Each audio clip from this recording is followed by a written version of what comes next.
సాహో ఒక పంచింగ్ బ్యాగ్‌ని అప్పుడప్పుడు ఇట్టా గుద్దుతా ఉంటాడు. అందుకే ఈ ఆఫీస్‌లో బాక్సింగ్ గ్లోవ్స్ గూడా ఉంటాయి. ఈ విశ్వక్కం ఇక్బాల్ ఎప్పుడు సొట్ట తాగుతా ఉంటాడు. జస్ట్ లైక్ తన ఫాదర్ లాగా. వీళ్ళిద్దరూ మూవీలో ఎక్కువ స్మోక్ చేస్తూ ఉంటారు. ఈ మొబైల్ నంబర్ నిజంగానే 'శ్రద్ధ కపూర్‌ది' అని అనుకుంటారేమో అని మూవీ టీమ్ బ్రిలియంట్‌గా 11 నంబర్స్‌ని పెట్టారు. ఇక్కడ 'వాజీ సిటీ' మ్యాప్‌ని బాగా అనలైజ్ చేసినట్టున్నాడు. అందుకే ఈ సీన్‌లో ఈజీగా 'వాజీ సిటీ' అంతా డ్రైవ్ చేస్తూ పోతాడు మనోడు. అండ్ చివరగా 'సాహో' అండ్ 'ఓజీని' ఒక మూవీ యూనివర్స్‌గా చెయ్యాలి అని అనుకుంటే తప్పకుండా చేయొచ్చు. పాసిబిలిటీ అయితే ఉంది.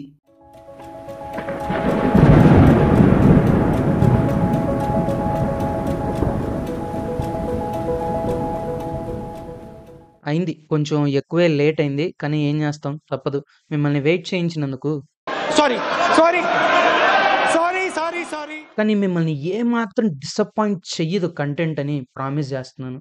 అండ్ ఈలోపే మన ఛానెల్ ఒక చిన్న మైల్‌స్టోన్‌ని రీచ్ అయిపోయింది. దానికి రీజన్ మీ ప్రేమే బ్రదర్స్. అండ్ ఈ ఫస్ట్ 5,000 సబ్‌స్క్రైబర్స్ నాకు ఎప్పటికి స్పెషలే. ఎందుకంటే నా కంటెంట్‌లో కొన్ని బిగినర్ మిస్టేక్స్ ఉన్నాయి. అండ్ కొన్ని ఇష్యూస్ గూడా ఉన్నాయి. కానీ వీటన్నిటిని ఇగ్నోర్ చేసి మనోడు ఏదో ట్రై చేస్తున్నాడు. మంచి కంటెంట్ ఇస్తాడని నమ్మి సబ్‌స్క్రైబ్ చేసిన ప్రతి ఒక్కళ్ళకి ధన్యవాదములు. ప్రత్యేక అభివాదములు గూడా. థ్యాంక్ యూ థ్యాంక్ యూ ఏం చెప్పగలను ఇంతకన్నా. ఎప్పట్లానే లైకు, షేరు గురించి లాస్ట్‌లో అడుక్కుందాం. లేట్ అయితే చేయకుండా మ్యాటర్ అయితే స్టార్ట్ చేద్దాం. మధ్యలో మూవీ థియేటర్స్‌లో ఎందుకు పెర్ఫార్మ్ చేయలేదని నాకనిపించిందనేది గూడా చెప్తాను. ఫస్ట్ మీరు మూవీని కరెక్ట్‌గా నోటీస్ చేస్తే, మూవీ అంతా ఎప్పుడు ఎత్తులు, ఎత్తుకు పై ఎత్తు వేయటమే ఉంటుంది. ఒక చెస్ గేమ్ లాగా. అందుకేనేమో క్లైమాక్స్ సీక్వెన్స్‌కి ముందు, ఇంటర్వెల్ సీక్వెన్స్‌కి ముందు ఆడియన్స్‌ని ప్రిపేర్ చేయటానికి ఒక గేమ్ ప్లాన్ గురించి చెప్పే ఎక్స్‌ప్లెయినింగ్ సీన్స్ ఉంటాయి. అండ్ ప్లాన్స్‌ని ఎక్స్‌ప్లెయిన్ చేయడానికి గూడా చెస్ కాయిన్స్‌ని యూజ్ చేస్తూ ఉంటారు. ఇక్కడ ఈ ప్లాన్‌లో అండ్ ఇక్కడ ఇక్బాల్ చెప్పేటప్పుడు గూడా. మేబీ ఇక్కడ ఇక్బాల్ చెప్పిన రాజు అండ్ సైన్యాధిపతి థియరీ గూడా చెస్‌కే రిలేట్ అయ్యుండొచ్చు. బట్ ఇది చెస్ కంటే ఎక్కువగా జంగిల్‌కే రిలేట్ అవుతుందని నాకనిపించింది. డైరెక్టర్ మూవీలో కొన్ని క్లవర్ కట్స్ వాడారు. చెప్తాను. రాబరీ సీన్ ఎండింగ్‌లో దొంగ కార్‌లో కూర్చొనుంటే దొంగ ఫేస్ కనపడకుండా left hand, gear rod, display కనపడే హిడెన్ షాట్స్ వాడతారు. కానీ హీరో ఎంట్రీలో గూడా సేమ్ ఇలానే ఫేస్ కనపడకుండా left hand, gear rod, display కనపడే షాట్సే వాడతారు. హీరో ఎంట్రీ కోసం చూపించలేదులే బ్రో అని అనుకోవచ్చు. బట్ కావాలి అని సేమ్ అవే కైండ్ ఆఫ్ షాట్స్‌ని యూజ్ చేశారు సుజిత్. వేరేలాగా చూపించాలి అని అనుకుంటే కనీసం బ్యాక్ సీట్ నుంచి ఒక్క షాట్ అయినా యేసేవాళ్ళు. బట్ కావాలనే వేయలేదు. దొంగ అండ్ అశోక్ ఒక్కళ్ళేని మైల్డ్‌గా పోర్ట్రే అయ్యేటట్టు చూసుకున్నారు. ఎందుకు చెప్తున్నానంటే ఈ సీన్‌లో అశోక్ చక్రవర్తిలాగా కార్‌లో ఉన్న సాహో స్టీరింగ్ మీద ఫింగర్స్‌తో ట్యాప్ చేస్తా ఉంటాడు. ఇది సాహో అలవాటు. అందుకే అశోక్ చక్రవర్తినే దొంగ అని రివీల్ చేసే టైంలో స్టీరింగ్ మీద ఫింగర్స్‌తో ట్యాప్ చేసే షాట్ క్లోజప్ ఏసి మరీ చూపించారు సుజిత్. రిచ్ కిడ్ అవ్వటం వలనో ఏమో మరి Saaho is a good rider. మనం చూస్తాం దూకిస్తా ఉంటాడు కార్స్‌ని. ఎంట్రీలో, ఇంటర్వెల్‌లో చూడొచ్చు కార్‌ని ఎలా అల్లాడిస్తాడో. మేబీ గుడ్ రైడర్ అని స్టార్టింగ్ నుంచి పోర్ట్రే చేయటం వల్ల అనుకుంటా నా క్లైమాక్స్‌లో బైక్ రైడింగ్ అప్పుడు బాగా కనెక్ట్ అయింది. ఆల్ ఆఫ్ సడెన్ హీరో గాబట్టి తిప్పేత్తన్నాడులే అని అనిపించకుండా స్టార్టింగ్ నుంచి రైడర్ అన్నట్టు అనిపించింది నాకు. ఇలాంటిదే ఇంకొక క్లవర్ కట్ ఉంటుంది. ప్రపంచానికి తెలియకుండా పెరిగిన రాయ్ కొడుకు గదా! అందుకే డేవిడ్ ఇక్కడ ఒక డైలాగ్ ఏస్తాడు. వాడి మొత్తం లైఫే ఆఫ్ ద రికార్డ్. యాక్చువల్‌గా ఇలాంటి కట్స్ ఒక్క హీరోకే గాదు. హీరోయిన్‌కి గూడా ఉంటాయి. తన మీద అటాక్ జరుగుతూ ఉంటుంది. కదిలితే సచ్చిపోతామేమో అన్నంత థ్రెట్‌లో లైఫ్ ఉన్నప్పుడు షీ సేవ్స్ ఎ లైఫ్. ఇలాంటి చిన్న చిన్న విషయాలే క్యారెక్టర్ ఆర్క్‌లో ఉండే పెద్ద పెద్ద యాంగిల్స్‌ని రివీల్ చేస్తా ఉంటాయి. అండ్ ఎగ్జాక్ట్‌గా director and art department presence of మైండ్‌ని ఎక్కడ అప్రిషియేట్ చేయాలి అని అనిపిస్తుందో తెలుసా? అమృత నాయర్ ప్రొఫైల్స్ స్కిల్‌లో ఇద్దే క్వాలిటీ ఉంటుంది. Can handle tough responsibilities under pressure situation అని. అండ్ ఎగ్జాక్ట్‌గా ఇక్కడే డైరెక్టర్ అండ్ ఆర్ట్ డిపార్ట్‌మెంట్ కూడా దొరికేశారు. అమృత నాయర్ డేట్ ఆఫ్ బర్త్ 1988 అని ఉంటుంది. అండ్ తను ఎస్ఎస్‌సి పాస్ అయిన ఇయర్ 1984 అని ఉంటుంది. 1988లో పుట్టిన ఒక పర్సన్ 1984లో ఎస్ఎస్‌సి పాస్ అయ్యారా? ఇదెక్కడి మాస్‌రా మామ అని అనిపించింది. బట్ ఇది పెద్ద మిస్టేక్ అని నేను చెప్పట్లేదు. జస్ట్ వెతుకుతుంటే దొరికింది అని చెప్పాను. ఇలానే ఇక్కడ నాకు కొన్ని మంచి డీటెయిల్స్ కూడా దొరికాయి. ఫర్ ఎగ్జాంపుల్ అమృత స్టడీస్ అంతా ఆర్ట్స్ డిగ్రీసే ఉంటాయి.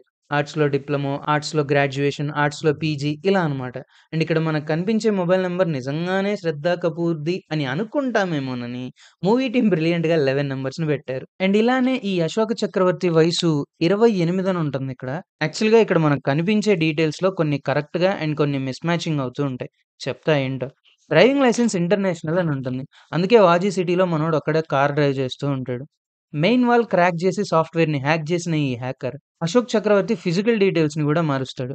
ఫర్ ఎగ్జాంపుల్‌కి హైట్. ప్రభాస్ హైట్ 6'2" అయితే ఇక్కడ 6'1" అని ఉంటదిలెండి. కానీ నితిన్ ముఖేష్ హైట్ అయితే 5'6" ఉంటుంది. సో ఫోటోస్‌తో పాటు అవసరం అనుకున్న ఫిజికల్ డీటెయిల్స్‌ని కూడా మారుస్తాడు ఈ హ్యాకర్.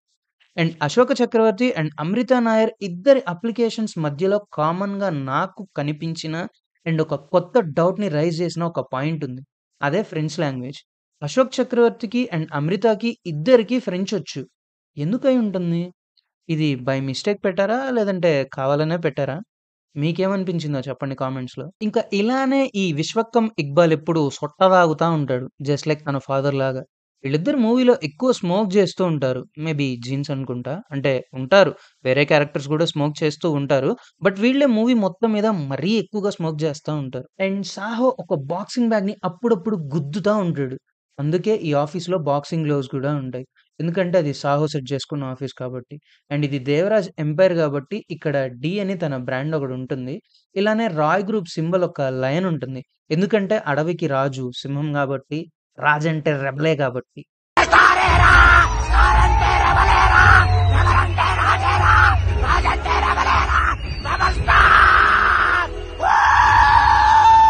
మూవీ మొత్తం మీద నా ఫేవరెట్ సీన్ ఏది అని అడిగితే మాత్రం ఈ రాబరీ సీన్ అనే చెప్తాను. హాలీవుడ్ లెవెల్‌లో ఉంటుంది. కాన్సెప్ట్ హాలీవుడ్ మూవీలోదే అనుకోండి. అది వేరే విషయం. కానీ రాబరీ ఎండింగ్‌లో దొంగ ఒక మెకానికల్ క్యూబ్ ఇన్‌స్ట్రుమెంట్ పట్టుకొని ఉంటాడు. నా థియరీ ప్రకారం ఇది మ్యూజిక్‌తో పాటు ఒక టైమర్ బాక్స్ అని అనుకుంటున్నాను.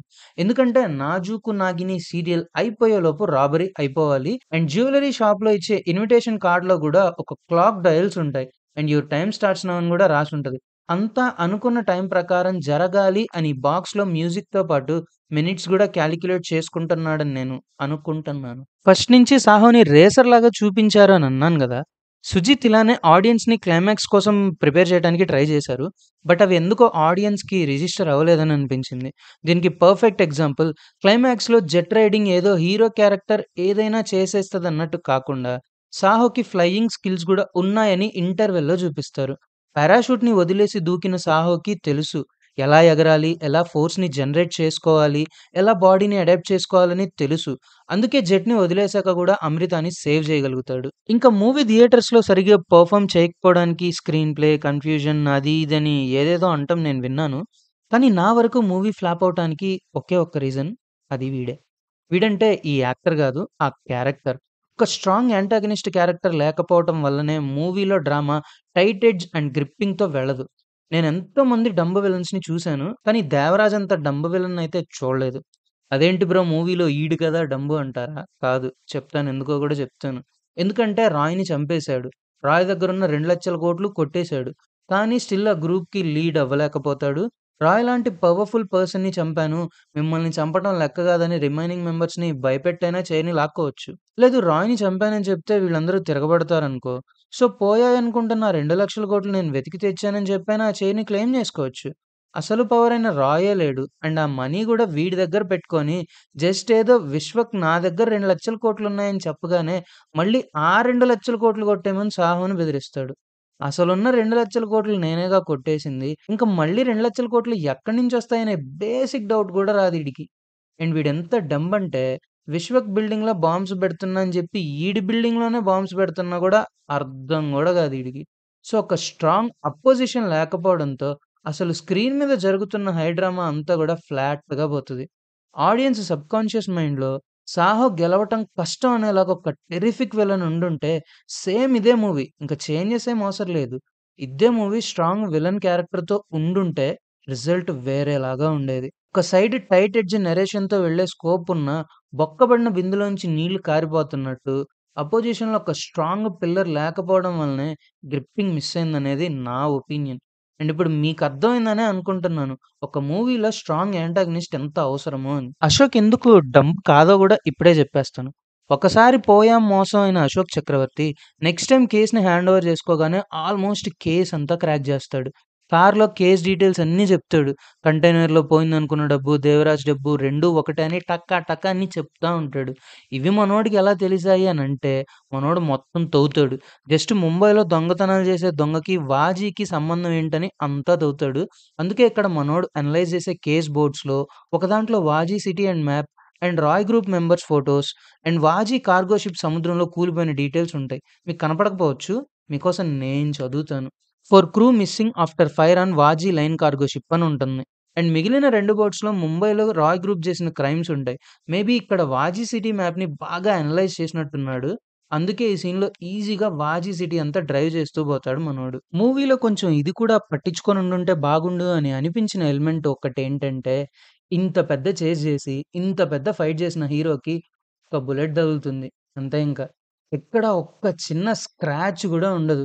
ఇది కొంచెం పట్టించుకొని ఉండుంటే బాగుండు అని అనిపించింది. బట్ కానీ దాన్ని డైలాగ్ కోసం అవాయిడ్ చేశారు. వాడి మొహం చూస్తేనే అర్థమవుతుంది వాణ్ణి చచ్చెంతలా కొట్టారని. It's not his blood. It's our blood, sir. హీరోకి ఇంజ్యూరీస్ ఉంటే ఈ డైలాగ్ ఎలివేట్ అవ్వదు కదా! అందుకే అవాయిడ్ చేసుండొచ్చు. అండ్ చివరగా 'సాహో' అండ్ 'ఓజీని' ఒక మూవీ యూనివర్స్‌గా చెయ్యాలి అనుకుంటే అది పెద్ద కష్టమేం గాదు. కానీ సుజిత్ అనుకుంటున్నారో లేదో నాకైతే తెలీదు. 20 ఏళ్ల క్రితం ముంబైలో గ్యాంగ్‌స్టర్‌గా ఉన్న రాయ్ ఎవరి వల్ల వాజీ సిటీకి వెళ్ళాడు? 20 ఏళ్ల క్రితం ముంబై గ్యాంగ్‌స్టర్ గొడవల్లో రాయ్ ఫ్యామిలీని పోగొట్టుకోవటం అనేది ఫేక్ పాయింట్. సాహో పుడుతున్నప్పుడు తన మదర్ చనిపోయిందని ఇక్కడ రాయ్ చెప్తాడు. తన కొడుకుని సీక్రెట్‌గా పెంచటానికి తన ఫ్యామిలీ ముంబై గ్యాంగ్‌స్టర్ గొడవల్లో చనిపోయిందని ఒక ఫేక్ స్టోరీ అల్లుతాడు. కానీ రాయ్ ముంబైలో ఎవరితో అయినా కలిసి గ్యాంగ్ నడిపాడా? లేదంటే ఎవరికైనా ఎగైనెస్ట్‌గా గ్యాంగ్‌ని నడిపాడా అనేది చూపించొచ్చు. 10 ఏళ్ల క్రితం బొంబాయిలో వచ్చిన తుఫాన్ మళ్ళీ రావటానికి రాయ్ ముంబైకి రావటం ఒక రీజనా? లేదంటే రాయ్ వాజీకి వెళ్ళకముందు ముంబైని ఏలిన తుఫాన్ ఇదేనా? అండ్ సుజిత్‌ని అప్రిషియేట్ చెయ్యాలి అని అనిపించిన ఇంకొక మైక్రో డీటెయిల్ ఏంటంటే, రాయ్ ఫ్యామిలీ గ్యాంగ్‌స్టర్ గొడవల్లో చనిపోయిందని ఫేక్ స్టోరీ చెప్పేటప్పుడు ఈ ఫోటోలో ముగ్గురుంటారు. Mom, dad and kid. But క్లైమాక్స్‌లో రాయ్ లాకర్ రూమ్‌లో ఈ ఒరిజినల్ ఫోటోలో మాత్రం ఇద్దరే ఉంటారు. Dad and kid. ఎందుకంటే ఇదే ట్రూ గాబట్టి. అసలు రాయ్ తన ఫ్యామిలీ చనిపోయింది అనే ఫేక్ స్టోరీ ఎందుకల్లినట్టు? మీరేమంటారు?